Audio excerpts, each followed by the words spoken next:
नमो अरियंताणं नमो सिद्धाणं नमो आयर्याणं नमो वचायाणं नमो लोहे सवसावणं ऐसो पंच नमुकारो सवपावपणासणो मंगलाणं च सवेसि परमं वै मंगलम् मंगलम भगवान वीरो मंगलम गौतम प्रभु मंगलम सुलभद्राद्या जैन धर्मो सुमंगलम। प्रवचनનો વિષય છે એક નારી જો કભી ન હારી। ભગવાન મહાવીરના સમયમાં બનેલી આ સત્ય ઘટના આજથી 1800 વર્ષ પૂર્વે થયેલા પૂજ્યપાદ આચાર્ય ભગવાન શ્રી પાદલિપ્ત સુરેશ્વરજી મહારાજ સાહેબે પ્રાકૃત ભાષાની અંદરમાં તે સમયની અંદરમાં લોકોના જનજનના મુખે ગવાતી રોજ બરોજ કાવ્ય અને રાસ દ્વારા ગવાતી ઘર ઘરની અંદરમાં ગુંજતી આ તરંગવતીની કથાને પ્રાકૃત ભાષાની અંદરમાં અદ્ભુત રીતે બનાવી અને 1800 વર્ષ સુધીની અંદરમાં આ કથા અનેક મહાત્માઓના મોઢેથી ગવાતી કહેવાતી અને વર્ણવાતી આ કથા આ સુધીની અંદરમાં હજારો જીવોને એક પ્રેરણાના પીયુષ પાન પીવડાવ્યા છે। આમાંથી ઘણા ઘણા જીવનના સંદેશાઓ લોકોએ પ્રાપ્ત કર્યા છે। એક રાજગૃહી નગરી હતી અને એ રાજગૃહી નગરીની અંદરમાં સોમા શેઠાણી અને ધનપાલ શ્રેષ્ઠીની હવેલીમાં આ તરંગવતી સાધ્વીજી ભગવાન ગોચરી વરવા માટે પધાર્યા હતા। ગોચરી વળતા વળતા એ સાધ્વીજી ભગવતનું જે લાવણ્ય સંયમ જીવનના શુભ્ર વસ્ત્રોની અંદરમાં સુશોભિત એવું એમનું જે રૂપ કરતા પણ વધારે આશ્ચર્ય પરિવારને એ થયું કે આ સાધ્વીજી ભગવાન આટલી યુવાની આટલું અફાટ રૂપ આટલું અપ્રતિમ સૌંદર્ય બે વિશાળ રૂપ અને છતાં પણ સંયમ જીવનના અવસ્થાની અંદરમાં અરે આ તો કોઈ રાજાની રાણી બની શકે કોઈ જગતની અંદરમાં ભોગ રસિક જીવોનું સાધન બની શકે અને આ યોગના માર્ગે આગળ વધી ગયા સંયમ જીવનના માર્ગે આગળ વધ્યા।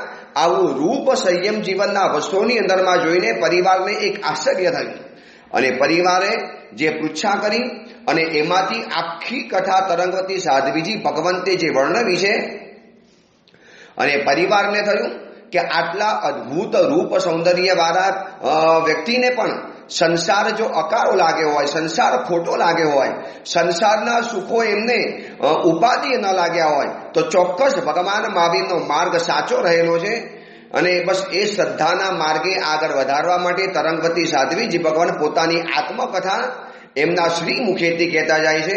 ચલો આપણે પણ એ કથાના પ્રવાહની અંદરમાં આગળ વધતા જઈએ। તરંગવતી સાધ્વીજી ભગવાન સોમા શેઠાણીના પરિવારને કહે છે કે લગ્નની તૈયારી તડામાર ચાલુ હતી।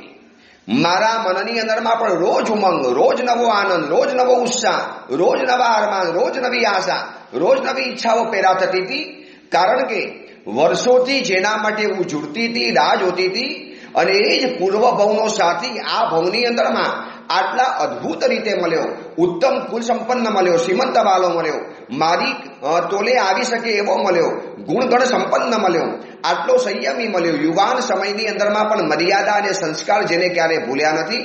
બસ એના જ કારણે રોજ મારો ભગવાન તરફ આભારનો ભાવ વધતો જતો હતો ધન્યવાદનો ભાવ વધતો જતો હતો અને પિતાજી જ્યારે મારી ભાવના મુજબ શહીદોની યાદી જ્યારે લેવાની અંદરમાં ગયા અને રાજાને ખબર પડી કે મારા નગરમાં પણ આવી એક વિચારશીલ કન્યા છે જે પોતાના સુખના સમયની અંદરમાં આવા શહીદ વ્યક્તિઓને યાદ કરે છે આવા સાધર્મિકોને યાદ કરે છે। રાજાએ મને બોલાવી રાજાને હું મળી અમારા ઉદયન રાજા મહાપ્રતાપી રાજા હતા। એ સમયની અંદરમાં ઉદયન રાજાનું બહુ મોટું નામ હતું રાજાઓની શૃંખલાની અંદરમાં સૌથી આગળ પડતા રાજા હતા અને રાજાએ મને કીધું કે બેટા તારી જેવી કન્યાઓથી આ મારું નગર સુશોભિત છે તારા જેવી કન્યાથી આ મારા નગરનું આ ગૌરવ વધતું જાય છે તને આવા શહીદો યાદ આવ્યા બેટી ધન્યવાદ છે હવે આ લગ્ન તારા લગ્ન નથી આ લગ્ન હવે નગરના લગ્ન છે તું માત્ર હવે ઋષભ શ્રેષ્ઠીની પુત્રી નથી બેટી હવે આખા નગરની સંતાન છે આખા નગરની પુત્રી છે અને આ લગ્ન હવે રાજ લગ્ન બનશે અને લગ્નના આગલા દિવસે જે યાદી અમને મળી હતી શહીદોની એક એક શહીદોને રાજા તરફથી કેણ મોકલાવ્યું અમારા હવેલીની અંદરમાં આવ્યા. પદ્મદેવ, ધનદેવ શ્રેષ્ઠી, હું, અમે 7 ભાઈઓ, આ બધાએ એમને જાણે કે અમે આપીએ છીએ એમ નહીં, જાણે કે અમે નથી આપતા તો અમે કંઈ ગુનો કરીએ છીએ અને તમે લઈને ઉપકાર કરો છો, એ ભાવ સાથે અમે એક શહીદ પરિવારોને બોલાવ્યા અને શહીદ પરિવારોને કીધું કે તમારે જે પણ જરૂરિયાત હોય, દરેક સાધર્મિકોના પરિવારને 108 સોનામોર, 10 ઉજ્જવળ પ્રકારના વસ્ત્રો અને એમના બાળકોની જે પણ શૈક્ષણિક વ્યવસ્થા કરવાની હોય એ કરી દીધી. અને આ બાજુ શહીદ પરિવારોને એટલું બધું અમાપ ધન આપ્યું કે એમને જિંદગીભર માટે કદાચ કોઈ જગ્યાએ હાથ લંબાવવો ન પડે. આવા સેંકડો શહીદ પરિવારો હતા. જે કેટલાક સૈનિકોએ યુદ્ધની અંદરમાં હાથ કપાયા હતા, કેટલાકના પગ કપાયા, કેટલાએ પોતાના જાન ખોઈ નાખ્યા હતા દેશની સેવા માટે, દેશની સુરક્ષા માટે. અને શહીદ પરિવારોની આંખોમાંથી જે એક અહોભાવ વહેતો હતો, જે અમને દુઆ આપતા હતા, એમ લાગ્યું કે જાણે કે આમની આ જ દુઆ એ મારા સૌભાગ્યને અખંડ રાખશે. આમની આ જ દુઆ મારી લગ્નની એક નવી જીવન વ્યવસ્થા મને આગળ ને આગળ વધારતી રહેશે. બસ શહીદ પરિવારોને આપતા ગયા. રાજા પણ ખુશ થતા ગયા કે અમારા નગરમાં પણ આવો એક પરિવાર રહેલો છે. લગ્નનો દિવસ આવી ગયો, મહાસુદ પાંચમ. તડામાર તૈયારી કરેલી પિતાજીએ અદ્ભુત લગ્નનો સમિયાણો સજેલો હતો. કુશલ કારીગરો, શ્રેષ્ઠ કારીગરોને બોલાવેલા હતા અને આખી મારી પૂર્વભવની પાછલી બાજુની અંદરમાં આખી પૂર્વભવની એક રચના ઊભી કરેલી હતી. એ રચના એવી રહેલી હતી કે જાણે કોઈને જોનારને એમ લાગે કે ગંગાના કિનારે બેઠેલા છે. આ બાજુ ચક્રવાત પક્ષીઓ ઉડે છે, ગંગાની નદીમાંથી લહેરીઓ ઊભી થાય છે, આ બાજુ એક જંગલી હાથી આવે છે, દૂર એક પારધી બાણ તાકીને તૈયાર ઉભેલો છે અને ચક્રવાક અને ચક્રવાકી પાણીની અંદરમાં તરી અને પ્રેમ કોષ્ટીની અંદરમાં મગ્ન રહેલા છે.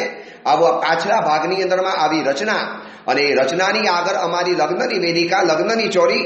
આ બાજુ રાજા માટે, રાજ પરિવાર માટે વિશિષ્ટ જગ્યા. રાજા ખુદ લગ્નની અંદરમાં હાજર રહેવાના હતા. આજ સુધીની અંદરમાં એવું ક્યારે બન્યું નથી કે ઉદયન રાજા આટલા મોટા રાજા હોવા છતાં સંપૂર્ણ લગ્નની અંદરમાં હાજરી આપે. રાજા પણ અમારા લગ્નથી અભિભૂત થઈ ગયેલા હતા કે અમારા નગરની અંદરમાં એક કન્યા જ્યારે નગરનું ગૌરવ વધારતી હોય તો મારે પણ એના લગ્નની અંદરમાં જઈ અને એનું બહુમાન કરવું જોઈએ, એનો ઉચિત સત્કાર કરવો જોઈએ. આ બાજુ રાજ પરિવાર, મંત્રીમંડળ, સેનાપતિજી, પુરોહિતજી, આ બાજુ વિમલમતી ઉપાધ્યાય ભગવંત માટે એક વિશિષ્ટ સ્થાન સજાવેલું હતું. એમની નજર તરે આખા મારા લગ્ન થવા જોઈએ એવી મારી ભાવના હતી. મારા 7 ભાઈઓ, 7 ભાભીઓ, જરિયાન કપડા, એમ લાગે કે જાણે કે સ્વર્ગનો એક ટુકડો ધરતી ઉપર અવતરી ગયો છે. એવું સુગંધથી મહેકતું વાતાવરણ. કુશલ સંગીતકારો બોલાવેલા હતા. સંગીતની સુરાવલીઓ ચાલે. બ્રાહ્મણ પંડિતો મધુર અવાજે પવિત્ર મંત્રોચ્ચારો કરતા હતા. યજ્ઞની વેદિકાની અંદરમાં અગ્નિ ભડભડ સરકતો હતો અને સામે અમે જ્યારે બેઠેલા હતા અને એમ લાગ્યું કે બસ જાણે જીવનનું સર્વસ્વ, સર્વ સુખ મને આ જગ્યાએ મળી ગયું છે. કોનો આભાર માનું? ભગવાનનો આભાર માનું? પિતાજીનો આભાર માનું? ગત ભવની અંદરમાં કરેલા કોઈ સુકૃતનો આભાર માનું? આ બધાના મૂળની અંદરમાં રહેલા અરિયન પરમાત્માને, સિદ્ધ પરમાત્માનો આભાર માનું? આ પરિવારનો આભાર માનું? પદ્મદેવનો આભાર માનું? શાર્ષિકાનો આભાર માનું? કોનો આભાર માનું? આભાર માનવાની અંદરમાં જવું તો બહુ લાંબુ લિસ્ટ દેખાતું હતું. મને એમ થયું કે આ બધું જ છે ને કોક એવી કુદરતની રહેમ છે મારા ઉપર, એના કારણે આ બધું થાય છે. લગ્ન આગળ વધતા ગયા. હસ્તમેળાપ થયો. સાધ્વીજી ભગવાન સોમા શેઠાણીજીને કહે છે કે સંસારી અવસ્થાની રાગની વાતો હું બહુ નહીં વર્ણું, કારણ કે અત્યારે હું સાધી અવસ્થાની અંદરમાં છું. મારી પણ એક બોલવાની મર્યાદા છે. લગ્નની વિધિ એ આખી રાગની વિધિ છે, સંસારની વિધિ છે, બાહ્ય આડંબર છે. અત્યારે હું શ્રમણી અવસ્થાની અંદરમાં છું. મારે મારી પૂર્વ અવસ્થા એવી રીતે યાદ કરવાની કે મારા વૈરાગ્યને ધક્કો પણ ન પહોંચે અને તમારા મનની અંદરમાં રાગની એક લેરખી, રાગની એક નાનકડો અંશ પણ ન ઉઠવો જોઈએ. પરંતુ શેઠાણીજી પિતાજીએ જે રીતે લગ્ન કરાવેલા હતા, સમસ્ત નગર એક અવાજે બોલતું હતું. આવા લગ્ન તો કદાચ રાજકુંવર કે રાજકુંવરી પણ ન થઈ શકે. અને સ્વયંભૂ લોકો ઉમટ્યા હતા. જે રીતે સાધર્મિકોને સહાય કરી, જે રીતે પીડાતા, રીબાતા, સીડાતા અને સાવ વંચિત અને રહિત લોકોને અમે જે રીતે છે ને એ લોકોની બધી ઈચ્છાઓ પરિપૂર્ણ કરી. જેને ઘર નતા ઘર બનાવી આપ્યા, જેના માથા ઉપર દેવું હતું દેવું માફ કરી નાખ્યું, જેની શૈક્ષણિક વ્યવસ્થા કરવાની હતી એ પણ કરી આપી. સાધર્મિકોના ઘરની અંદરમાં ચિકાર અનાજ અને ધનધાન્ય પેદા કરી દીધા. આ બાજુ શહીદ પરિવારો જે કદાચ છે ને કોકની નજરમાં ક્યારે ચડ્યા પણ નથી, સૌથી જરૂરી એવા સૈનિકોના પરિવારોને અમે યાદ કર્યા. અને એના કારણે નગરની અંદરમાં જે સ્વયંભૂ જુવાર પેદા થયો, સ્વયંભૂ એક આનંદ પેદા થયો. અને એ રીતે લોકોના જે આશીર્વાદ મળ્યા, એમ લાગ્યું કે સમસ્ત નગર આ લગ્નના સમયાણાની અંદરમાં ઉમટી પડ્યું છે. અને પિતાજીએ છૂટે હાથે બધાને જમવાની વ્યવસ્થા કરેલી હતી. કુલમાસ, સારસિકા આ બધા જ વ્યવસ્થાની અંદરમાં જૂટી પડેલા હતા. અને આ રીતે લગ્ન થયા પછી મેં રાજાના આશીર્વાદ દીધા, મંત્રીજીના આશીર્વાદ દીધા, સેનાપતિજીના આશીર્વાદ દીધા. અને સૌથી છેલ્લે ગઈ મારા ગુરુદેવ વિમલમતી ઉપાધ્યાય ભગવાનની પાસે. આ ગુરુનો તો આભાર માનવો એટલો ઓછો છે. આ ગુરુએ મને અહીં સુધી પહોંચાડી. આજે તરંગવતી જે પણ કાંઈ છે એ માત્ર મારા ગુરુને આભારી છે. નાની ઉંમરની અંદરમાં એક સાચી દિશા, સાચો રસ્તો, સાચું માર્ગદર્શન, સાચી દોરવણી અને એક સાચો નકશો જીવનનો એવો પકડાવી દીધો કે તરંગવતીને હાથ પકડાવીને આ રસ્તે ચલાવી મૂકી. બાકી મારું આ રૂપ મને છે ને ભૂલાવામાં નાખીને, મારું આ રૂપ મને અહંકાર પેદા કરત, મારું આ રૂપ પ્રદર્શનની ચીજ બનાવીને, મારું આ સૌંદર્ય, મારું આ બે વિશાળ રૂપ કદાચ મને જ પોતાને ખાઈ જાત. પરંતુ આ વિમલમતી ઉપાધ્યાય ભગવંતે નાની ઉંમરે મારા મનની અંદરમાં જે એક કેળવણી આપી, જે રીતે મારા મનનું ઘડતર કર્યું, ઉપકાર માનવું એટલો ઓછો છે. એમના ચરણ કમલમાં પડી ધુસકે રડી પડી. ગુરુદેવ, આ જે તરંગવતી જે કાંઈ છે, પરંતુ મારા ગુરુને ન આંસુની અસર થતી હતી, ન હાસ્યની અસર થતી હતી, ન આ બધા વૈભવોની અસર થતી હતી, ન આ બધી ચકાચોંગની અસર થતી હતી. મારા ગુરુ તો એ જ નિર્લેપ હતા, એ જ નિર્દોષ ભાવે બેઠેલા હતા. અને એ જ સહજ મુસ્કાનની સાથે હું રડીને મારું હૃદય ખાલી કરતી હતી. અને મારા માથા ઉપર બે હાથ મૂકી અને કીધું, તરંગવતી જા શિવાસ્તે પંતાનઃ, જ્યાં સારા રસ્તાની અંદર બાબુલ કી દુઆ એ લેતી જા, જ્યાં મારી અંતરની દુઆ છે, બસ સાચી સારિકા બનીને બતાવજે. અને આગળ સમય મળે, અવસર મળે તો ભગવાન મહાવીરની સાધ્વી બનવાનું ભૂલતી નહીં. આ લક્ષ્ય જીવનની અંદરમાં રાખજે. લગ્નના દિવસે પણ મને સાધ્વી બનવાનું યાદ કરાવે, એ જ આ મારા ગુરુ હતા. અને છેલ્લે હું ગઈ મારા પિતાની સમક્ષ. હવે કન્યા વિદાયનો સમય આવી ગયો. જે ઘરની અંદરમાં વર્ષોથી રહેતી હતી, જે 8 ભાઈઓની સાથે રહેતી હતી, મુગ્ધ વયથી બાલ વયથી જે ઘરની અંદરમાં રમતી હતી, એ અલ્લડ કન્યા આજે કોકની પુત્રવધુ બની. અને હવે જ્યારે કન્યા વિદાયનો સમય આવ્યો છે અને પિતાજીની સમક્ષ તો આજે મારું માથું ઊંચું નતું થતું. મારા અપરાધો, મારી ભૂલ, મારો અવિનય, મારી મર્યાદાનો ભંગ બધાને પૂરી. અને પિતાજી જાણે કે આજે મારી ઉપર સર્વસ્વ દાવ ઉપર લગાવીને બેઠેલા હતા. પિતાજીને જ્યાં ચરણમાં ઝૂકવાની અંદરમાં ગઈ, પિતાજી ભેટી પડ્યા. પિતાજી આ સુધીની અંદરમાં હું એમ માનતી હતી કે મારા પિતાજી બહુ કડક છે, બહુ કઠોર છે, બહુ સંયમી છે. એની આંખની અંદરમાં મેં જલ્દી આંસુ નતા જોયા. પરંતુ કન્યા વિદાયના સમયની અંદરમાં ભલભલાઉ બાપ પણ જે હોય, ભલભલા પિતાજી પણ હોય, પર્વત જેવો પિતાજી, એની ઉપર પછી પણ આંખનું ઝરણું વહેતું જાય. અને પિતાજી રડતા ગયા. પિતાજી મને કઈક ઘડીઓ સુધી મને ભેટીને ઉભા રહી ગયા. છેલ્લે કીધું, બેટી, મને વિશ્વાસ છે કે તું મારા સંસ્કારોને ઉજાડીશ. તું જે ઘરની અંદરમાં જઈશ એ ઘરમાં તારાથી અજવાળું જ પેદા થવાનું છે. માને ભેટીને તો ચિકાર રડી. માં એમ કહેતી હતી કે બેટા, આ સુધીની અંદરમાં આ ઘરમાં તું હતી, તારે એમ લાગતું હતું કે ઘરની અંદરમાં એક પ્રાણ છે. બેટા, તું ચાલી જવાની. અને 8 ભાઈઓને પગે પડી, 8 ભાઈઓને મળી, ભાભીઓને મળી. અને કન્યા વિદાયનો જ્યારે સમય આવ્યો અને એ વખતે મારા પિતાજી ધનદેવ શ્રેષ્ઠીજીને કહે છે કે શ્રેષ્ઠીવર્ય, મને કોઈ કહેવાની જરૂરિયાત નથી, છતાં પણ બાપનું દિલ છે માટે કહી શકાય છે કે તરંગવતીને સંસ્કાર આપવામાં કોઈ બાકી નથી રાખ્યું. છતાં કંઈક તરંગવતીનો અપરાધ થાય, તમે એને માફ કરી દેજો. મારી દીકરી છે, હવે આજથી તમારા ઘરમાં દીકરી બને છે. ધનદેવ શ્રેષ્ઠી કહે છે કે શ્રેષ્ઠીવર્ય, તમે આ શું બોલ્યા? ગત ભવની અંદરમાં 5 આંગળીએ પરમાત્માની પૂજા કરી હોય તો આવી પુત્રવધુ તરીકે તરંગવતી જેવી દીકરી મળે. અમારા ઘરની અંદરમાં આ તરંગવતી જે આવે છે ને, પ્રાણ બનીને આવે છે, ઘરની અંદરમાં ઉર્જા બનીને આવે છે, ઘરની અંદરમાં ઉત્સવ બનીને આવે છે, ઘરની અંદરમાં ઉમંગ બનીને આવે છે, ઘરની અંદરમાં એક નવું ચૈતન્ય ફૂટશે. મને વિશ્વાસ છે, એના વિચારો, એના સંસ્કાર, એની દીપ્તિ, એનું તેજ, એની કાંતિ અને એનું પરાક્રમ, એનું સત્વ, એની શ્રદ્ધા, મને લાગે છે કે ચોક્કસ તરંગવતી મારા ઘરની અંદર એક નવું અજવાળું પેદા કરશે. અને તરંગવતી આપની દીકરી છે, આપના ઘરમાં પણ આવતી રહેશે, મારા ઘરની અંદર પણ રહી જશે. અને પદ્મદેવે એમના બલિષ્ઠ બાહુથી પ્રેમાળ રીતે બહુ સુકોમલતાથી બહુ માર્જવતાથી મારો હાથ પકડ્યો અને કીધું, ચલો તરંગવતી, હવે આપણા ઘરે, જે આપણો ઘર સાંભળ્યો અને મારા હૃદયની અંદરમાં એક ભાવનાની લહેર ઊભી થઈ. આ સુધીની અંદરમાં પિતાજીનું ઘર હું મારું ઘર ગણતી હતી. હવે બસ અમારી કન્યાઓ, સ્ત્રીઓનું જીવનની અંદરમાં આ જ સૌભાગ્ય છે કે એક ઘરમાંથી બીજા ઘરની અંદરમાં જવાનું, એક ઘરમાંથી બીજા ઘરમાં સંસ્કારોને લઈને જવાનું, પિતાના ઘરના અજવાળા લઈને જવાનું. અને રથની અંદરમાં બેઠા, સુવર્ણ રથની અંદરમાં આ બાજુ પિતાજી, ભાઈઓ, ભાભી અને મા, એ બધાની કફોડી હાલત હતી. પરંતુ જે સંસ્કાર અને જે વ્યવસ્થા હોય એને જાળવવા જ પડે. દિલ કઠણ કરી અને રથ દ્વારા અમે પદ્મદેવના ધનદેવ શ્રેષ્ઠીની હવેલી તરફ આગળ વધ્યા. આ એ જ હવેલી છે કે જ્યાં એકવાર પણ ગઈ હતી, એકવાર આવીને ભાગી ગયેલી હતી, એકવાર ભાગીને આવેલી હતી. હવે આ જ હવેલીમાં મારે કાયમ માટે ઠડીઠામ થવાનું છે. પદ્મદેવના ઘર તરફ નજીકની અંદરમાં ગયા અને જોયું તો આમ લાગ્યું કે જાણે એક નવી દિવાળી આવી છે. આખી હવેલી સંપૂર્ણ દીવાઓની રોશનીથી ઝગમગ થતી હતી. જાત જાતના દીવાઓ ગોઠવ્યા હતા, દીવાઓની અદ્ભુત રચના કરેલી હતી. મારા પહોંચું એની પહેલા કુલમાસ અને સારસિકા બધી જ વ્યવસ્થાની અંદરમાં લાગુ પડી ગયેલા હતા. અમારા ચાલવાના રસ્તાની બે બાજુની અંદરમાં દીપમાલાઓ ગોઠવેલી હતી, વિવિધ પ્રકારની રંગોળીઓ કરેલી હતી. એમ જાણે કે ધનદેવ શ્રેષ્ઠી આજે દિલ ઠાલવી, દિલ ખાલી કરી અને જાણે કે સ્વાગત કરવા તૈયાર હતા.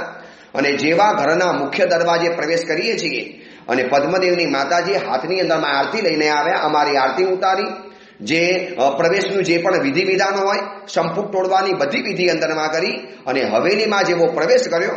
અને બરોબર એ સમયની અંદરમાં ધનદેવ શ્રેષ્ઠી, પદ્મદેવની માતાજી, આ પરિવારની સામે ધનદેવ શ્રેષ્ઠીએ કીધું કે તરંગવતી, આ ઘરની અંદરમાં તું કોઈ પુત્ર વધુ બનીને નથી આવતી, તું પદ્મદેવની પત્ની છે, માટે આ ઘરમાં એન્ટ્રી નથી કરતી. હવે આ ઘરનું તું પ્રાણ છે, આ ઘરનું તું સર્વસ્વ છે. તે તારા ઘરની અંદરમાં જે રીતે તારા આખા પરિચાર વર્ગની, મને ખબર છે તારે તે આખા સેવક વર્ગને, પરિચાર વર્ગને તે જે રીતે સમૃદ્ધ બનાવ્યો, સંસ્કારિત બનાવ્યો, ગુણી બનાવ્યો, શિસ્તબદ્ધ બનાવ્યો, આજથી આ ઘરની તું સ્વામીની છે, આજથી આ ઘરની તું રખેવાર છે, આજથી આ ઘરની તું માલિકણ છે. બધો જ સંચાર, બધી જ વ્યવસ્થા, બધો જ કારોબાર આજથી તારો રહેશે. આ ઘરની અંદરમાં હવે રાજ તારું ચાલશે. પદ્મદેવનો પણ નંબર પછી આવશે. અને બસ ધનદેવનો આ માન સત્કાર પામી હું પણ એમના ચરણોની અંદર નમી પડી. આગળ વધ્યા, સીધા ગયા અમે પરમાત્મા મહાવીરના જિનાલયની અંદરમાં. હવે મારા માટે આદિનાથ ભગવાન તો મારા પિતાના ઘરની અંદરમાં રહ્યા. હવે મારું આશ્વાસન, મારો આધાર, મારી શ્રદ્ધાનું કેન્દ્ર, મારી ભક્તિનું કેન્દ્ર અને મારું જે પણ ગણો એ પરમાત્મા મહાવીર સ્વામી બનવાના હતા. ભગવાન મહાવીરના દર્શન કર્યા. કીધું, પરમાત્મા આ સુધીની અંદરમાં તરંગવતી કન્યા બનીને આવતી હતી, પરંતુ પરમાત્મા આજે એક પુત્ર વધુ બનીને આવી છે. ભગવાન એવા આશીર્વાદ આપો કે આ પરિવારે જે મારી ઉપર જે વિશ્વાસ મૂક્યો છે, ધનદેવ શ્રેષ્ઠી જે રીતે મારી પાસેથી આશા રાખે છે, આ બધાની આશાને હું પરિપૂર્ણ કરી શકું. અને આ પરિવારની અંદરમાં એક સંપૂર્ણ સ્નેહમય વાતાવરણ, સંપૂર્ણ પ્રેમમય વાતાવરણ. કોઈ જગ્યાએ મને મારો સ્વાર્થ ન દેખાય, કોઈ જગ્યાએ મને મારી મહત્વાકાંક્ષાઓ આડી ન આવે, કોઈ પણ જગ્યાએ મને મારી અપેક્ષાઓની પૂરી કરવાનો એક આગ્રહ મનમાં પેદા ન થાય. આ માત્ર પરિવાર માટે અને આ બધા પરિચારક વર્ગ માટે કંઈક કરી છૂટું, બસ ભગવાન એવા મને આશીર્વાદ આપો. અને એક નાનકડી સ્તવના કરી અને હું અને પદ્મદેવ અમારા શયનખંડ તરફ આગળ વધ્યા. ડગલે ને પગલે નવી નવી રોશની, નવા નવા રંગોળીઓ, છેક 7મા માળની હવેલી સુધીની અંદરમાં, 7 માળ સુધીની અંદરમાં દરેક પગથિયા ઉપર દીપમાલાઓ ગોઠવી હતી. જાણે કે એમ લાગ્યું કે આકાશના બધા જ તારા દીવા બનીને જાણે કે અમારી હવેલીની અંદરમાં અવતરી પડ્યા છે. ઠેર ઠેર સેવક વર્ગ ઊભો હતો, ફૂલોથી વધાવતા જાય, મોતીઓથી વધાવતા જાય. અને પદ્મદેવ એમના બલિષ્ઠ હાથની અંદરમાં મારો હાથ બહુ રુજુતા અને મૃદુતાથી પકડી અને ઉપરને ઉપર લેતા ગયા. જ્યાં મારો શયનખંડ આવ્યો, શયનખંડની બહાર કુલમાસ અને સારસિકા ઉભેલા હતા. અને એ વખતે મેં પદ્મદેવને કીધું કે મારે તમને એક વાત કરવી છે. આ કુલમાસ અને સારસિકા અત્યારે બંને જણા અહીંયા ઊભા છે. મેં તમને પહેલા પણ એકવાર વાત કરેલી હતી કે આપણા બંનેના લગ્ન તો થઈ ગયા. આ કુલમાસ અને સારસિકા બંને જણા એકબીજા માટે સંપૂર્ણ યોગ્ય છે. એમ લાગે છે કે આ બંને જણા એક વ્યવસ્થા કરવા માટે સર્જાયેલા છે. હવે સારસિકા જ્યારે અહીંયા જ રહેવાની છે, મારી સાથે જ રહેવાની છે, તો તમને પણ જો યોગ્ય લાગતો હોય તો કુલમાસ અને સારસિકાનો એક સંબંધ બનાવવા જેવો છે. હજી અમે આ વાત કરીએ અને બંને જણાના ચહેરા ઉપર એક શરમની લારી છાઈ વળી. બંને જણા નીકળી ગયા.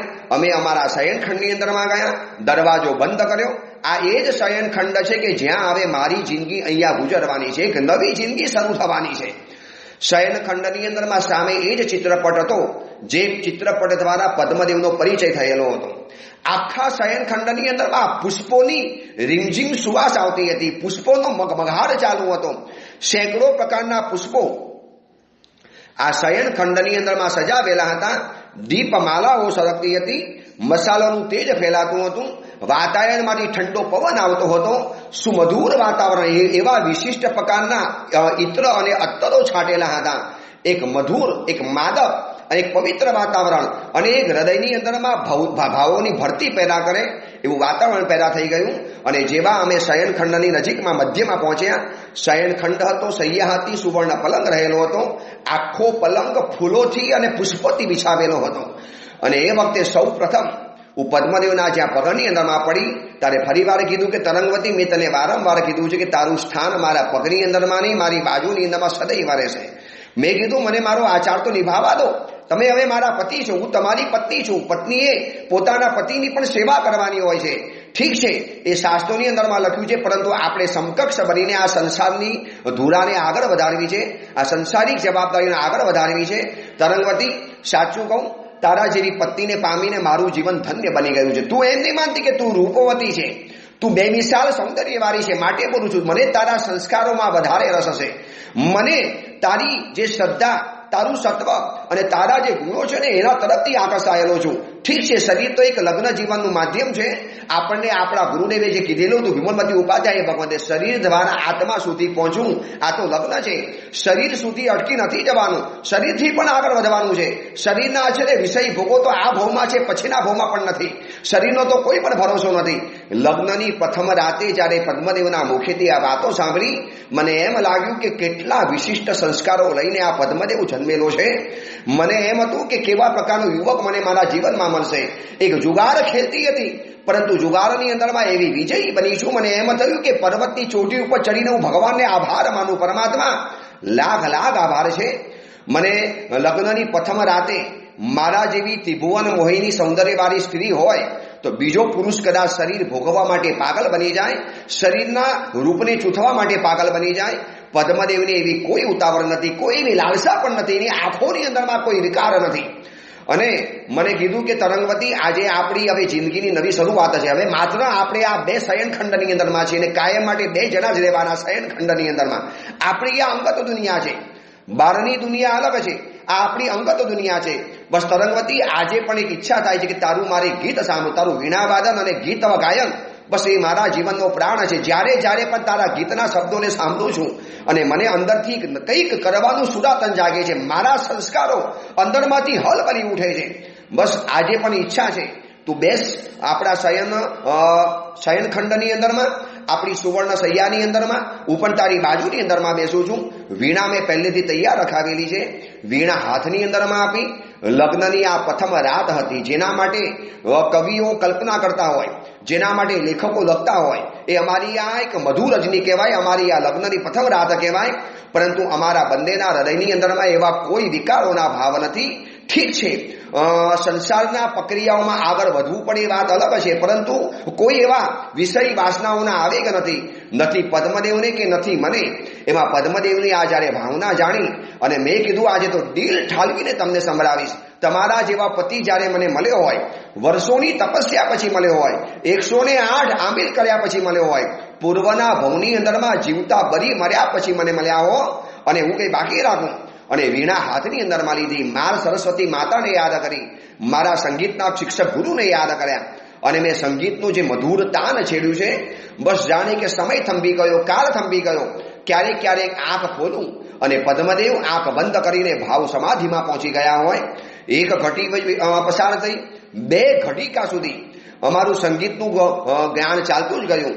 મારા મધુર સ્વર હવાની અંદરમાં એક ભાવ પેદા કરતા ગયા અને આ રીતે 2 ઘટિકા પસાર થઈ, સંગીત પરિપૂર્ણ કર્યું, વીણા બાજુની અંદરમાં મૂકી અને પદ્મદેવના હાથની અંદરમાં મારો જ્યારે હાથ આવ્યો ત્યારે મને એમ લાગ્યું કે જાણે કે 3 ભુવનનું સુખ જાણે કે મારા અંતરમાં છે.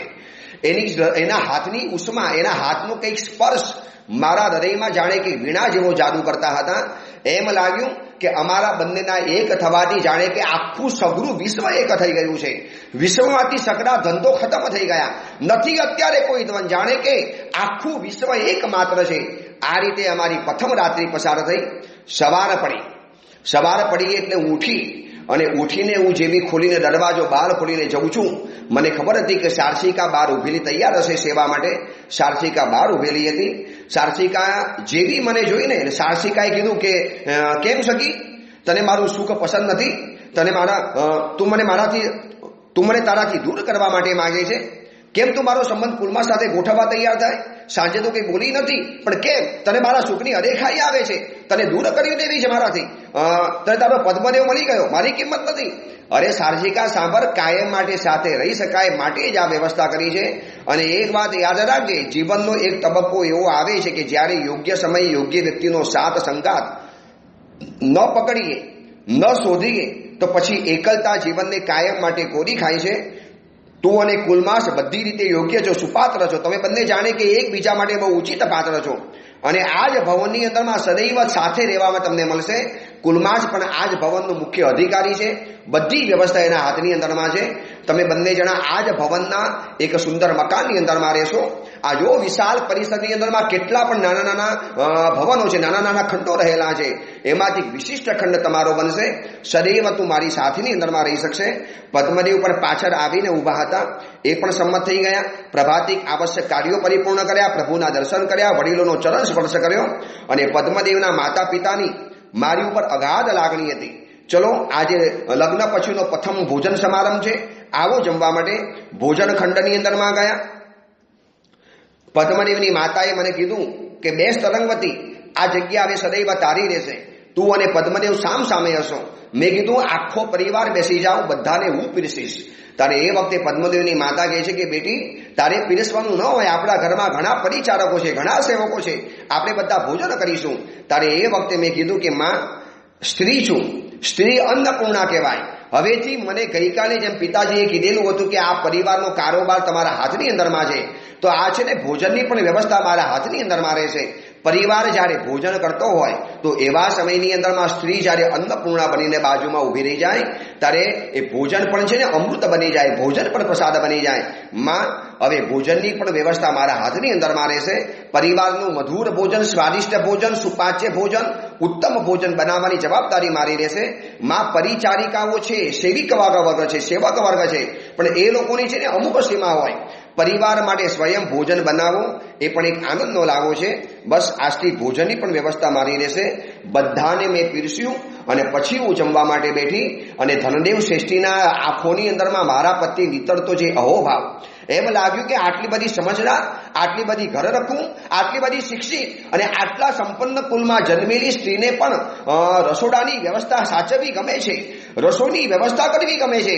કેટલીક સ્ત્રીઓ એવી હોય છે કે જેને રસોડાની અંદરમાં જવાની એલર્જી હોય. ચલો ને, પરિચારક વર્ગ છે, સેવક વર્ગ છે, ઘરની અંદરમાં મહારાજ છે, બધું સંભાળી લેશે. પરંતુ આ સ્ત્રી કંઈક જુદી માટેની બનેલી છે. ધન્ય છે ઋષભસેન શ્રેષ્ઠીને કે જેને આવા સંસ્કારો આપેલા છે. દિવસો તો સુખમય પસાર થતા ગયા અને ભોજન વખતે જે સારસિકા અને કુલમાસની જે વાત ઉચ્ચારેલી હતી, ધનદેવ શ્રેષ્ઠીએ પણ સંમતિ આપી દીધી અને કીધું કે બેટી તરંગવતી, હવે આ ઘરની અંદરમાં બધા જ વ્યવહારો, બધા જ સંબંધો, બધા જ વ્યવસ્થા, કારોબાર તારે સંભાળવાનો. થોડા દિવસોની અંદરમાં કુલમાસ અને સારસિકાના પણ લગ્ન ઉજવાઈ ગયા. એ લોકોને પણ એક આ જ પરિસરની અંદરમાં એક સારો ભવ્ય ખંડ આપી દેવાની અંદરમાં આવ્યો. દિવસો સુખમય પસાર થઈ ગયા. પદ્મદેવનો પ્રેમ પરિવારનો છે. થોડા થોડા દિવસોની અંદરમાં વિશિષ્ટ નગરજનોની પણ ઘરની અંદરમાં અવર જવર ખૂબ રહી. લોકો ચિકાર શુભેચ્છાઓ આપતા હતા. સાધર્મિકોના પરિવારો, શહીદોના પરિવારો વારે તહેવારે આવતા જાય અને શુભેચ્છાઓનો વરસાદ બતાવતા જાય. સમગ્ર પરિવારની વ્યવસ્થા મેં સંભાળી લીધી. પદ્મદેવના માતા પિતા તો મારી કાબેલિયત ઉપર આફરીન પોકારી ગયા. સમગ્ર પરિવાર, સેવક વર્ગ, સેવિકા વર્ગ, પરિચારિકા વર્ગ જે ચોકીદાર વગેરે વર્ગ હતા, આ બધાની અંગત જરૂરિયાત જાણી સમજીને બધાની પરિપૂર્ણ કરી. કોના જીવનમાં શું ઉણપ છે, કોને શું ખૂટે છે, કોની કઈ ફરિયાદ છે, આ બધી જ વાતો ધીરે ધીરે ધીરે કારોબાર હાથમાં લઈ લીધો. પદ્મદેવ અને ધનદેવ શ્રેષ્ઠી વેપારની વ્યવસ્થામાં લાગુ પડી ગયા અને આ બાજુ આખા પરિવારની બધી જ વ્યવસ્થા. કયા મારા ઘરના એક પણ નોકર વર્ગને જે અમારા માટે આટલા ભોગ આપતા હોય એને એક પણ દુઃખ ન પડવું જોઈએ, એના જીવનની અંદરમાં એક અભાવ ન રહેવો જોઈએ. દરેકના અભાવો વગર પૂછે જાણ્યા, વાતો વાતોમાંથી જાણ્યા, દરેકનો અંગત પરિચય કર્યો, દરેકને નામ સાથે જાણ્યા અને છે ને આ બધી જે વ્યવસ્થા કરી અને ધીરે ધીરે ધીરે પરિચાર વર્ગરે અંદર મારા માટે એક નવું નામ બતાવ્યું કે આ તો આપણી દેવી માં છે. માત્ર દેવી નથી, આ દેવી માં છે, માં બનીને આવી છે. આપણું કેટલું ધ્યાન રાખે છે. મેં ઘરની અંદર એક નવી વ્યવસ્થા ઊભી કરી કે પરિચારક વર્ગનું પણ ભોજન ઉત્તમમાં ઉત્તમ પ્રકારનું બનવું જોઈએ. જ્યારે અમારા માટે રાત દિવસ દોડધામ કરતા હોય, અમારા કરતા વધારે પરિશ્રમ આ લોકો કરતા હોય, તો અમારા કરતા વધારે પૌષ્ટિક ભોજન તો અમારા સેવક વર્ગને મળવું જોઈએ. મારી બધી જ વાતોની અંદરમાં પદ્મદેવ શ્રેષ્ઠી, મારો પ્રિય પદ્મદેવ અને ધનદેવ શ્રેષ્ઠી કોઈ પણ મના ન કરે મને કે તને જે પણ ઠીક લાગે ઉચિત કર. ભગવાનની કૃપાથી અહીંયા બધી જ રેલેમછેલ છે. ક્યારેક ક્યારેક પિતાના ઘરની અંદરમાં જાઉં, 8 ભાઈઓને મળતી જાઉં અને ક્યારેક આ ઘરમાં પણ પિતાજી આવતા જાય અને દિવસો આનંદમય પસાર થતા ગયા. સમગ્ર પરિવારે દેવી મા તરીકે મને કહેવાની અંદરમાં આવ્યા. મહિના પસાર થયા, વર્ષો પસાર થયા, દિવસ સોનેરી અને રાત રૂપેરી પસાર થઈ. 3 વર્ષ પછી એક પ્રસંગ આવ્યો. પદ્મદેવનો આખો પરિવાર સાધવાનો પરિવાર હતો. એ લોકોના દૂર દેશાવરની અંદરમાં વહાણો જાય, માલ ભરીને જાય, અહીંનો માલ ત્યાં વેચાય, આ જીતનો માલ બીજા માલમાં વેચાય અને આ વહાણોનું પોઠ ક્યારેક ક્યારેક 2 વર્ષે 3 વર્ષે કે 4 વર્ષે પણ પાછી આવે. 700 વહાણો, 500 વહાણો, આ બધા વહાણો લઈને જવાનું, કરોડો રૂપિયાનો માલ અંદરમાં ભરવાનો, ત્યાં વેચવાનો અને ત્યાંનો માલ આ બાજુમાં વેચવાનો. આમ કરીને અબજો રૂપિયાની, કરોડ રૂપિયાની કમાણી કરી અને પાછા આવે. પરંતુ ઇનામ પણ મોટું હતું તો જોખમ પણ મોટું હતું. આ દરિયાઈ તોફાનો, દરિયાઈ વાવાઝોડાઓ, દરિયાનો ક્યારે કોઈ ભરોસો નહીં અને મધ દરિયાની અંદરમાં વહાણ લઈને જવાનું. ક્યારે સમુદ્રનો મિજાજ ભરે, દરિયાલાલ ક્યારે પાગલ બની જાય, કોઈ કહેતા કોઈ ખબર ન પડે. અને એના જ માટે મારા પિતાજી અહીંયા લગ્ન કરવા માટે થોડા ચિંતિત રહેલા હતા. હવે પ્રસંગ આવ્યો. મેં ઘરની અંદરમાં જોયું કે મારા પિતાજી, ધનદેવ પિતાજી એક સાધવા માટે જવાની તૈયારી કરતા હતા. કેટલા દિવસોથી જોઈ રહેલી હતી અને આ ઉંમરે પિતાજી જાય, મને આશ્ચર્ય થયું. અને મેં રાતના સમયમાં પદ્મદેવને પૂછ્યું શયનખંડની અંદરમાં કે પદ્મદેવ, આર્યપુત્ર, પિતાજી અત્યારે સાધવા તરીકે જવાની તૈયારી કરે છે, આ ઉંમરે પિતાજી જશે, શું આપ નહીં જાઓ? અને એ વખતે પદ્મદેવે મને કીધું કે દેવી, સાચું કહું તરંગવતી, જવું તો મારે જ જોઈએ, જવાબદારી મારી જ હોય. પિતાજીએ તો ઘણું આ બધું કાર્ય કામકાજ કર્યા. હવે પિતાજીને આ ઉંમરે નિવૃત્ત થવાનું હોય, મારા જેવો યુવાન દીકરો બેઠેલો હોય, તો પછી પિતાજી કેમ જાય છે, તમે કેમ નથી જતા? દેવી, સાચું કહું તરંગવતી, માત્ર તારી ચિંતાના કારણે પિતાજી અને મારી અંદરમાં બહુ ચર્ચા થઈ. મને પિતાજીએ કીધું કે નહીં, જઈશ તો હું જ જઈશ, તારે નથી જવાનું. તરંગવતીને તારો વિયોગ સહન નહીં કરી શકે, તરંગવતી તારા વગર નહીં રહી શકે. અને તરંગવતીના પિતાજીની પણ આ જ ચિંતા હતી. બેટા, તું દરિયાની અંદરમાં જાય, તને ખબર છે આપણે દરિયાની જિંદગી કેવી છે? દરિયાની અંદરમાં પાછા આવ્યા તો આવ્યા અને ગયા તો ગયા. આ દરિયાએ આ સુધીની અંદરમાં હજારો લોકોને ન્યાલ કર્યા છે, તો હજારો લોકોને પાયમાલ પણ કર્યા છે. બેટા, હું તને નહીં જવા દઉં. તરંગવતીનું દુઃખ મારાથી નહીં જોઈ શકાય. તારા વગર એ છે ને ઝૂરીને મરી જવાની અને એના પિતાજીને પણ ચિંતા થવાની. બેટા, મને જવાને, મને કોઈ વાંધો નથી, બસ પ્રિય આ જ તકલીફ છે. અને હું ગઈ સીધી મારા પિતાજી પાસે. પિતાજી, આવું કેવું? તમારા એક પદ્મદેવ જેવો યુવાન પુત્ર ઘરની અંદરમાં બેઠો અને પિતાજી આ ઉંમરે આપ સાહસ કરવા નીકળો? અને મારા મોઢેથી આ વાત સાંભળીને તો છક થઈ ગયા. બેટી, તારા માટે નહીં પિતાજી, મારી ચિંતા નહીં કરો. મારો પ્રેમ છે ને પગથિયું છે, મારું પ્રેમ ક્યારે બંધન નહીં બની શકે. મારો પ્રેમ પદ્મદેવના જીવનના વિકાસની અંદરમાં આડો પર્વત નહીં બને, પગથિયું બનાવશે, એને ઉપર પહોંચાડશે. અને પિતાજી, સીધા શેના માટે કરો છો? ઉપર સાથે જઈશ. પદ્મદેવ વગર નહીં રહી શકું એ વાત બરોબર છે, તો પદ્મદેવ પણ મારા વગર નહીં રહી શકે. હવે બંને સાથે જઈશું દરિયાની અંદરમાં. બેટી, આ દરિયો છે, બેટી, આ દરિયો ન્યાલ પણ કરે, પ્યામાલ પણ કરી શકે. આ દરિયો તોફાને ચડે તે હજી દરિયા તોફાન નથી જોયા. અમે સાધવા છીએ. આ દરિયાની એક એક આટી કૂટીથી પરિચિત છીએ, દરિયાના એક એક ઈંચથી પરિચિત છીએ. બેટા, આ દરિયામાં તારું કામ નહીં. પિતાજી, ચિંતા નહીં કરો. હું પણ સિંહ સ્વપ્નની સૂચિત છું, મારે પણ શ્રદ્ધા છે, મને પણ શ્રદ્ધાનો વિજય ઉપર વિશ્વાસ છે. જશું તો હું અને પદ્મદેવ જ જશું, આપે આ ઉંમરે કશું જ નથી કરવાનું. મેં મારા પિતાજીને મનાવી લીધા, આ બાજુ ધનદેવ શ્રેષ્ઠીને પણ મનાવી લીધા. બધાને મનની અંદરમાં શંકા તો હતી, પરંતુ મારું સત્વ, મારું સાહસ અને સિંહ સ્વપ્નથી સૂચિત જ્યારે મારો અંદરનો એક સિંહ સત્વ જ્યારે બહાર આવે ત્યારે કોઈ મને અટકાવી નતું શકતું, ન પદ્મદેવ પણ અટકાવી શક્યા. અને ધરાર નક્કી કર્યું કે હું અને પદ્મદેવ સાથે જવાના, અને 700 વાહનોનો કાફલો લઈ અને મેં દરિયાની મુસાફરીમાં આગળ વધ્યા. 700 વાહનો આગળ વધતા ગયા, નવા નવા દ્વીપ જોતી ગઈ. એમ લાગ્યું કે દુનિયા કેટલી મોટી છે. અવનવા દ્વીપો, માનવોથી ભરેલા દ્વીપો હોય, કેટલાક માનવની વસ્તીથી રહિત દ્વીપો રહેલા હોય, ક્યારેક પાણી માટે ઉતરવાનું, ક્યારેક બીજી વ્યવસ્થા માટે ઉતરવાનું. અને 700 વાહનોના કાફલાની અંદરમાં, મુખ્યની અંદરમાં, કેન્દ્રમાં અમારું વાહન રહે, આજુબાજુની અંદરમાં બીજા વાહનો રહે. અને દરિયાના બીજા જોતા ગયા, દરિયો જોતા ગયા, ગામ નગર વિચરતા ગયા, નવા નવા ગામ, નવા નવા દ્વીપ, નવા નવા શહેર, નવા નવા દેશ, અવનવા દેશોની અંદર જતા ગયા. 2 વર્ષ પસાર થઈ ગયા. આ 2 વર્ષની અંદરમાં કઈ કેટલા નગરો જોયા, દરેક નગરની અંદરમાં ગઈ, ત્યાં પરમાત્માના મંદિરોના દર્શન કર્યા, કેટલાય સાધુ સાધ્વીજી ભગવંતોના દર્શન કર્યા, સુપાત દાનનો લાભ લીધો, સાધર્મિક ભક્તિ કરી, જિનાલયોની અંદરમાં ભક્તિ કરી. દરેક નગરની અંદરમાં જઈએ અને જિનાલયમાં એક ભક્તિ તો અમારી હોય, મારી અને પદ્મદેવની કઈક નવી ઓળખાણો થઈ. અને મારું અપતિમ રૂપ, મારી આવી સુંદર મજાની ભક્તિ, અને ત્યાંના જૈનોની અંદરમાં હું એક ફેમસ બનવા માંડી, જૈનોની અંદરમાં પ્રસિદ્ધ બનવા માંડી. અને આ રીતે 2 વર્ષની અંદરમાં અઢળક કમાણી કરી. મને પદ્મદેવ કહેતા હતા કે આ સુધીની અંદરમાં પિતાજી પણ અનેક વખત ગયા છે, 5-7 વખત હું પણ આ દરિયાની મુસાફરી સારફા ભરીને કરી છે. પરંતુ તરંગવતી, સાચું કહું, તું ખરેખર મારા માટે લક્ષ્મી બનીને આવી છે. પિતાજીએ આટલા વર્ષોમાં જેટલી કમાણી નથી કરી એના કરતાં કઈ ઘણી કમાણી આ વખતે થઈ છે. એમ લાગે છે કે આ વખતે એટલી કમાણી થઈ છે કે કેટલાય વર્ષો સુધી આ કદાચ સાધવા લઈને ન જઈએ તો પણ કોઈ પણ વાંધો નહીં આવે. તારા પગલાં ખરેખર લક્ષ્મીના પગલાં રહેલા છે. બસ અમે 2 વર્ષ પછી અઢળક સંપત્તિ ભરીને, અનેક પ્રકારના માણેક, મોતી, રત્નો, સુવર્ણના ઢેરના ઢેર ભરી અને 700 વાહનોનો કાફલો જ્યારે અમારો કૌશંબી તરફ પાછો વળતો હતો, બરોબર 2 વર્ષ થઈ ગયા. મને પણ ઘરની અંદરમાં જવાની ઉતાવળ હતી. મારા આદિનાથ ભગવાન, મારા માવીસ્વામી ભગવાન, અને વિશેષો કરીને તો મને મારા પિતાજીની યાદ આવતી હતી, 8 ભાઈઓની યાદ આવતી હતી, ધનદેવ પિતાજીની યાદ આવતી હતી. નગરની અંદરમાં જવું હતું. દરિયામાં બહુ રહ્યા. સારસિકા અને કુલમાસ પણ સાથે રહેલા હતા. બધા જ્યારે નીકળ્યા આવે નગર તરફ જવા માટે, અને બરોબર મધ દરિયે આવ્યા. અને એક દિવસ હું અને પદ્મદેવ બસ દરિયાના વહાણના એક મુખ્ય તૂતકના ભાગ, તૂતક એટલે એવો એક જાતનો ભાગ હોય જે વહાણની અંદરમાં જે માર હોય ને એને મારને તૂતક કહે. તો એક પહેલા તૂતકની અંદરમાં હું અને પદ્મદેવ બેઠેલા હતા, અવનવી વાતો કરતા હતા, જૂની દુનિયાને યાદ કરતા હતા, નવી કલ્પનાઓમાં ચડેલા હતા. અને અચાનક મુખ્ય નાખુદાની સાથે કુલમાસ આવ્યો. ચહેરા ઉપર ચિંતાના ભાવો હતા. અને નાખુદાએ કીધું કે આ દરિયાની જે રીતે હવા આવે છે, આ નાખુદો વર્ષોથી દરિયાનો અનુભવી હતો, દરિયાનો પરિચય માત્ર આ નાખુદાને હતો.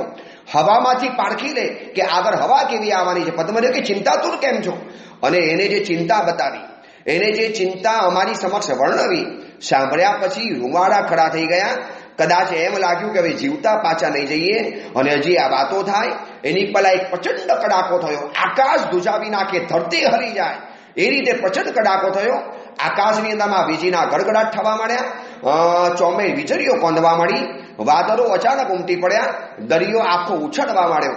પાંદડાની જેમ એક પર્ણ પાણી ઉપર તરતું હોય ને આખું નાખું ઉછળે એમ વાહનો ઉછળવા માંડ્યા. 700 વાહનોની અંદરમાં રહેલા સેંકડો પરિવારો, સેંકડો પરિચારકો, શું આ બધા હેમખેમ પાછા નહીં જાય? મને મારી જાનની ચિંતા કરતા એ પરિવારની ચિંતા થઈ કે આ બધાની પત્નીઓને અમે આશ્વાસન આપીને આવ્યા છીએ, અમે હેમખેમ પાછા લાવશું. એના પણ નાનકડા સંતાનો છે. શું આ બધા દરિયામાં ડૂબી મરવાના? નહીં, આવું થવું જોઈએ. અને તોફાન ક્ષણે ક્ષણે વધતું ગયું. તોફાન ક્ષણે ક્ષણે પ્રચંડ વેગ ધારણ કરતું ગયું. અને એ સમયની અંદરમાં શું થાય છે એની વાત આપણે આવતીકાલે કરીશું. તરંગવતી સાધ્વીજી ભગવાન તો અખંડ ધારાએ આગળ વધે છે, પરંતુ આપણે અડધો કલાકની મર્યાદા છે. હવે એ તોફાનની અંદરમાં સપડાયેલા છે. એ તોફાનની અંદરમાંથી શું થાય છે, બહાર નીકળે છે, નથી નીકળતા, શું જીવનની હજી મોટી મુશ્કેલીઓ પસાર કરવાની છે, એ બધી વાત આપણે આવતીકાલે કરીશું. ગઈકાલે બપોરે કદાચ તમારી પાસે પણ સમાચાર આવ્યા હશે. જૈન શાસન માટે એક દુઃખદ સમાચાર છે કે વાગડ સમુદાયના પૂજ્યપાન આચાર્ય ભગવાન કલાપૂર્ણ સુરેશ્વરજી મહાસાહેબના આમ સંસારી પુત્ર અને આમ દીક્ષિત શિષ્ય એમના પ્રથમ પુત્ર પૂજ્યપાન આચાર્ય ભગવાન શ્રી કલાપ્રભ સુરેશ્વરજી મહારાજ સાહેબ અચાનક જ જાણે કે અચાનક વીજળી કોંધી થાય એવા એક સમાચાર મળ્યા કે પૂજ્યપાદ શ્રી ગાંધીધામની અંદરમાં સમાધિપૂર્વક કાળ ધર્મ પામ્યા છે. સમુદાયના ગચ્છાધિપતિ વાગડ સમુદાયના આધાર રહેલા હતા અને કલાપ્રભ સુરીમા સાહેબ આમ એક નાનકડો રોગ હોતો વર્ષોથી, પરંતુ શું થવા બેઠું છે ખબર નથી પડતી.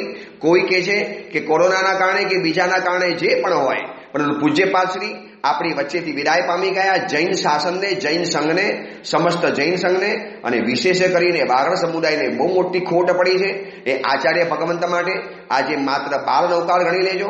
અમે પણ ગઈકાલે બધા અમારા સાધુ જીવનના વિધિ વિધાન કરી દીધા. બહુ દુઃખદ સમાચાર મળ્યા અને કદાચ માનો કોરોનાના કારણે થયા હોય તો સાવક સાવિકાઓની પણ એક જવાબદારી છે કે જ્યારે પણ ગુરુ ભગવાન પાસે જાઓ તો દૂર રહીને વાત કરો, મોઢા ઉપર માસ્ક બાંધીને કરો, બહુ મળવાનો આગ્રહ નહીં રાખો. આ કપરો સમય ચાલી રહેલો છે. આપણા નિમિત્તે કોઈક મહાત્માને કંઈક લાગુ પડી ગયું તો જૈન શાસનને બહુ મોટી નુકસાની ભોગવવી પડે છે. ચલો, એ પૂજ્યપાદ આચાર્ય ભગવાનને આપણા સતત નમસ્કાર છે. પૂજ્યપાદ શ્રી જ્યાં પણ ગયા હોય ત્યાં વરી પાછા આગળ મોક્ષ માર્ગ તરફ આગળ વધતા જાય. એમની સંયમ જીવનની અનુમોદના, એમની આટલા બલિદાન અને ત્યાગની અનુમોદના કરીએ છીએ. અને વાગડ સમુદાયના એક બહુ મોટી ખોટ પડી ગઈ, એમાં આપણે સહાનુભૂતિ વ્યક્ત કરીએ છીએ. એ જ મંગલકામના મંગલ ભાવના. જેના આગળ કાંઈ પણ બોલાયું હોય તો મિચ્છામી.